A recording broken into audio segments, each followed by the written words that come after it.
हाय सांग मैंने जय जगन्नाथ केमती अच्छा आपण मैंने आशा करते समस्त भले थे और मुझे बहुत भल रही और आउ को नुआ भिडियो आपण को स्वागत जनाऊँ। तो सांग मैंने मुझे आपण मान सहित गोटे गुरुत्वपूर्ण विषय सेयार करने जाऊँगी गुरुत्वपूर्ण कथा विषय। तो आपण मैंने भिडियो को फास्ट लास्ट पर्यंत देखु आते सत के मिछ सेटा मत कमेंट बॉक्स में निश्चित भाव में जनइबे। ठीक अच्छे तो डेरी न करिकी चलते स्टार्ट करवा आज टॉपिक ऊपर को पड़ी आसवा।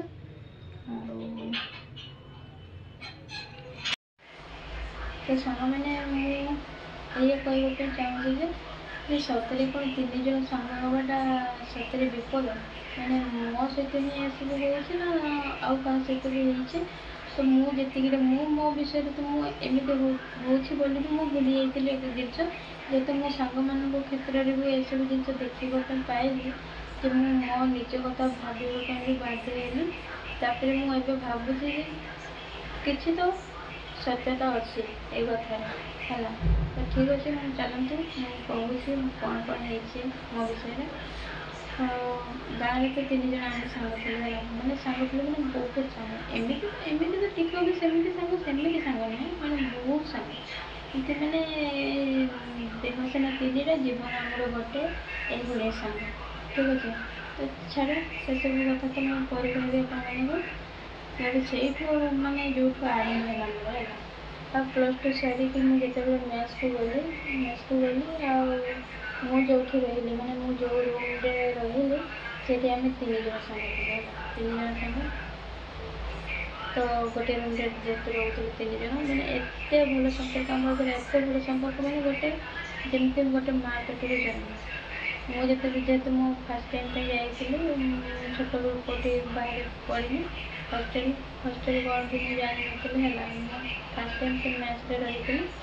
तो नुआ नुआ बहुत कंदाकटा पढ़ुली से मत सब बुझे कि तुम तो पाखे आसीच आम तो एत बाटर आसीच तुम जमी आसीच आम भी सेमती आसीच जहाँ भी होइचे किंतु आम मिलमिशिकी रहा आमती मैंने बहुत किसी बुझे आम रोलु। तो धीरे धीरे धीरे धीरे रही भल है से मैंने दीज भी भल मु भी भल। तो किसी दिन आम संपर्क मैंने बहुत सुंदर बहुत मजा मैंने अति सुंदर चलला। तापर कौन है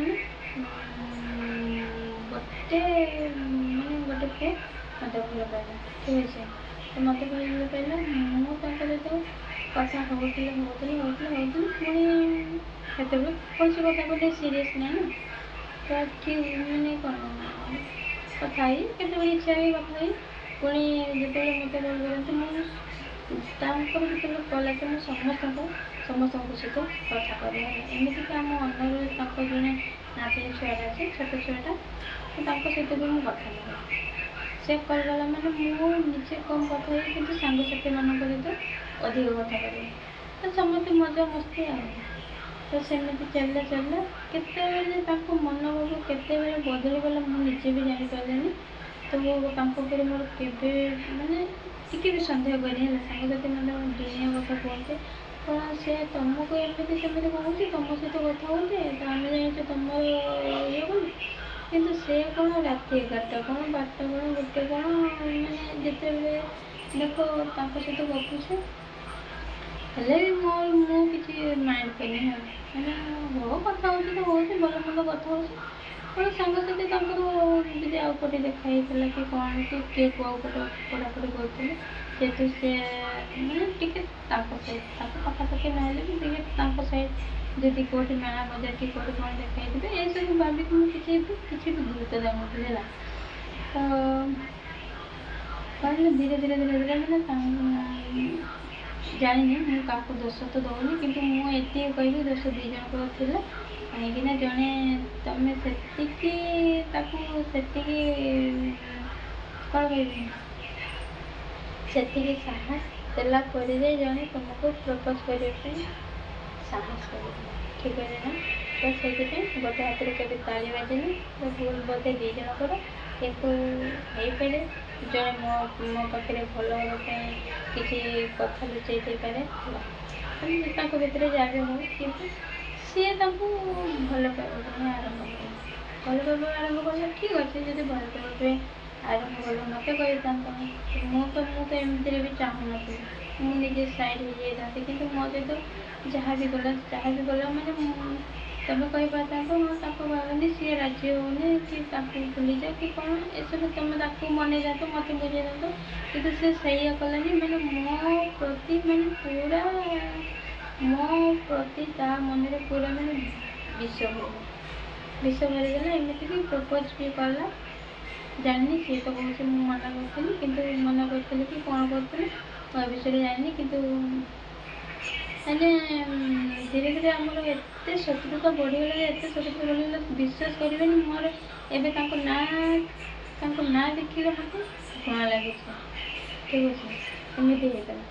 କିନ୍ତୁ ତାପରେ ବି ମୁଁ ସେଇ କଥା ମୋର ଇଏ ନାହିଁ, ମାନେ ମୋ ମାଇଣ୍ଡରେ ଆଣିନି ହେଲା, ସେ କଥା ବି ଭୁଲିଗଲି। ଆଚ୍ଛା ଠିକ୍ ଅଛି, ସେଟା ପୁଣି କ'ଣ ହେଲା, ଗାଁରେ ଯେଉଁ ମୋ ଦୁଇଟା ସାଙ୍ଗ ଥିଲେ, ଆମେ ତ ବହୁତ ଭଲ ଥିଲା ଆମ ସମ୍ପର୍କ। କିନ୍ତୁ କ'ଣ ହେଲା, ସେମାନେ 2 ଜଣ ଏବେ ବାହା ହେଇଯାଇଛନ୍ତି ହେଲା। ବାହା ହେଲେ ସେମାନେ, କିନ୍ତୁ ବଦନାମ ହେଲି ମୁଁ। ମୋ ନାଁରେ ଏଆଡ଼େ ସବୁ ଯେଉଁମାନେ ବାହା ହେଲେ ପୁଣି ସେମାନେ ବି ଲଭ୍ ମ୍ୟାରେଜ୍ କରିଛନ୍ତି। ତ ସେମାନେ ଭଲ ହେଲା, ଏବେ ବି ଆମ ସମ୍ପର୍କ ସେମିତି ହିଁ ଅଛି। ହୁଏତ ଆମେ ଫୋନ୍ ଫାନ୍ରେ କଥା ହେଉନି, କିନ୍ତୁ ଦେଖା ହେଲେ ସବୁ ଭଲ ମନ୍ଦ ସବୁ ଠିକ୍ ଅଛି। କିନ୍ତୁ ଲୋକମାନେ ଯେ କୁହନ୍ତିନି, ପଣସ ଖାଇଲେ ଜାଣି କଠା ପୋଡ଼ା ହେଲେ ଆଉ ଜଣଙ୍କ ମୁଣ୍ଡରେ, ଏଇଭଳିଆ ହେଲା। ମାନେ ବହୁତ ସହିଛି ମୁଁ, ବହୁତ ସହିଛି। ସେତେବେଳେ ବି ସହିଥିଲି, ଗାଁରେ ବି ମାନେ ମେସ୍ରେ ଥିଲାବେଳେ ବି ବହୁତ ସହିଥିଲି। ଗାଁରେ ବି ପୁଣି ସେଇଆ ହେଲା ମୋ ସହିତ। ପୁଣି ସେଇଠୁ ଯେତେବେଳେ ମୁଁ ଭୁବନେଶ୍ୱର ପଳେଇ ଆସିଲି, ଏଇଠି ବି ଆମେ ଗୋଟେ ରୁମ୍ ନେଇକି ରହୁଥିଲୁ 3 ଜଣ। ଯେହେତୁ 3 ଜଣ ରହୁଥିଲୁ, ଆଉ ଦିନେ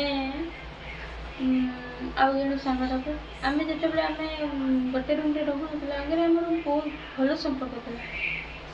ଗୋଟେ ସାଙ୍ଗ ସହିତ ହେଲା ବହୁତ ଭଲ ସମ୍ପର୍କ ଥିଲା, ମାନେ ଏକା ସହିତ ଖାଇବା ପାଇଁ ଯାଉ, ସବୁକିଛି ମାନେ ବହୁତ ସାଙ୍ଗ। ତ ଧୀରେ ଧୀରେ ଆମେ ଯେତେବେଳେ ଏକାଠି ରହିଲୁ, ଧୀରେ ଧୀରେ ସମ୍ପର୍କ ଖରାପ ହେବା ପାଇଁ ଲାଗିଲା। କିନ୍ତୁ ମୁଁ ଏ କଥା ମାଇଣ୍ଡ କରିନଥିଲି ଯେ ଆମେ କ'ଣ ପାଇଁ ଏମିତି ହେଉଛି କି ସେମିତି ହେଉଛି। ମୁଁ କିଛି ବି ବିନା କାରଣରେ ବି ମାନେ ମନକୁ ମନ କ'ଣ ସବୁ ଭାବନା ଆସିଲା କେଜାଣି, ଧୀରେ ଧୀରେ ଆମ ସମ୍ପର୍କ ଦୂରେଇ ମାନେ କ'ଣ ଯେମିତି ଛିଡ଼ି ଯାଉଛି। ତ ମୁଁ ଭାବିଲି, ମୁଁ ତ ଏସବୁ ବିଷୟରେ ଭାବୁନି, କିନ୍ତୁ ମୁଁ ଗୋଟେ ଜିନିଷ ଭାବିଲି, ବୋଧେ ଦୂରରେ ରହିଲେ ସମ୍ପର୍କ ଭଲ ରୁହେ ସାଙ୍ଗସାଥିମାନଙ୍କ ସହିତ। ଏକାଠି ରହିଲେ ଦିନେ ନା ଦିନେ ଆମର ମାନେ ଏତେ ମିଠା ସମ୍ପର୍କଟା ଆମର କାହା ଶତ୍ରୁତାରେ ପରିଣତ ହେଇଯିବ କି, ଏଇଆକୁ ହିଁ ମୁଁ ଡରୁଥିଲି। ଅଲଗା ରହିଲେ ଆହୁରି ମାନେ ଭଲ ସାଙ୍ଗ, କେବେ ଯଦି ଭଲ ସାଙ୍ଗ କାହା ସହିତ ଭଲ ହେବା ପାଇଁ ଚାହୁଁଛେ ତ ଏକାଠି ରୁହନି। କାହିଁକିନା ଅଲଗାରେ ରହିଲେ, ହଁ ହୁଏତ ଭଲ ମନ୍ଦ, ଆଜି ଚିକେନ୍ ହେଲା, ମାଛ ହେଲା, ହେଇଗଲା, ସାଙ୍ଗକୁ ଟିକେ ଡାକିଦେବି, ଖାଇବ ପିଇବ, ସେ ଯିବ, ଏସବୁ ଠିକ୍ ଅଛି। କିନ୍ତୁ ଏକାଠି ରହିଲେ ଜଲ୍ଦି ଖରାପ ହେଇଯାଏ। ତ ସେଇଆ ମୁଁ ଭାବିଥିଲି ହେଲା। କିନ୍ତୁ ଦିନେ ତାଙ୍କର ଜଣେ ପିଉସୀ ଲୋକଟା ଫୋନ୍ କରିକି କହିଲା ଯେ ଆଉ କିଏ ରହୁଛ, କେତେ ଜଣ ରହୁଛ, ଏମିତି ସବୁ ପଚାରୁଥିଲେ। ତ ସିଏ କହିଲେ ନା ଆମେ 3 ଜଣ ରହୁଛୁ। ଆଉ ସେ ପିଉସୀ ଲୋକଟା କହିଲା ଯେ 3 ଜଣ ରହିଲେ ସିଏ ଏମିତି ବୁଝେଇଲା ଯେ ଗୋଟେ ଗଛରେ 3 ଜଣ ଚଢ଼ିଲେ ଜଣେ ତଳେ ପଡ଼ିବାର ବହୁତ ସମ୍ଭାବନା ଥାଏ। ତ ଆମେ ଭାବିଲୁ ସତରେ ବୋଧେ ଗୋଟେ ଗଛରେ 3 ଜଣ ମାନେ ଅଲଗା ଟାଇପ୍ର, ମାନେ କ'ଣ, ମାନେ ଆମେ ଅଲଗା ଟାଇପ୍ର ଚିନ୍ତା କଲୁ ହେଲା। ପଡ଼ିବ ତ ପଡ଼ିବ, 3 ଜଣ ଚଢ଼ିବ ଗୋଟେ ଗଛରେ, ଚଢ଼ିବା ବୋଧେ ଠିକ୍ ନୁହେଁ। ତାପରେ ବି ମୁଁ ଗୋଟେ ଜିନିଷ ଭାବିଲି, ଆମେ କ'ଣ ପଇସା ପତ୍ର ରଖିପାରିବାନି ନା କ'ଣ ଇଏ କହିଲା। ତ ଯାହା ବି ହଉ, ସେତେବେଳେ ଟିକେ ମୁଁ ଚିନ୍ତା କଲି, ଯେତେ ଯାହେଲେ ବି ବଡ଼ ଲୋକଟା କହୁଛନ୍ତି ମାନେ କିଛି ତ ସତ କଥା ହିଁ କହୁଥିବେ। ତ ସେ କଥାକୁ ନେଇକି ଯେ ନୁହେଁ, କିନ୍ତୁ ଅଲଗା କିଛି ମାନେ କ'ଣ ଭଲରେ ବୁଝାମଣା ହେଇକି, ଯେହେତୁ ସେଇ ରୁମ୍ଟା ବି ଆମର ଏତେ ପସନ୍ଦ ନଥିଲା, ଏମିତିରେ ବି ଚେଞ୍ଜ କରିପାରିଥିଲା, ସେଥିପାଇଁ ରୁମ୍ ବି ଚେଞ୍ଜ କଲୁ। କିନ୍ତୁ ଏବେ ବି ଆମର ଠିକ୍ ଠାକ୍ ଅଛି। ତା କହିବା ଅର୍ଥ ହେଉଛି, ଯଦି ସାଙ୍ଗସାଥି ମାନେ ଏକାଠି 3 ଜଣ ରହିଲେ ଭଲ ନୁହେଁ ବୋଧେ। ତାଙ୍କୁ କହିବା କଥା ସାଙ୍ଗକୁ କହିଥିଲେ ଭଲ ନୁହେଁ।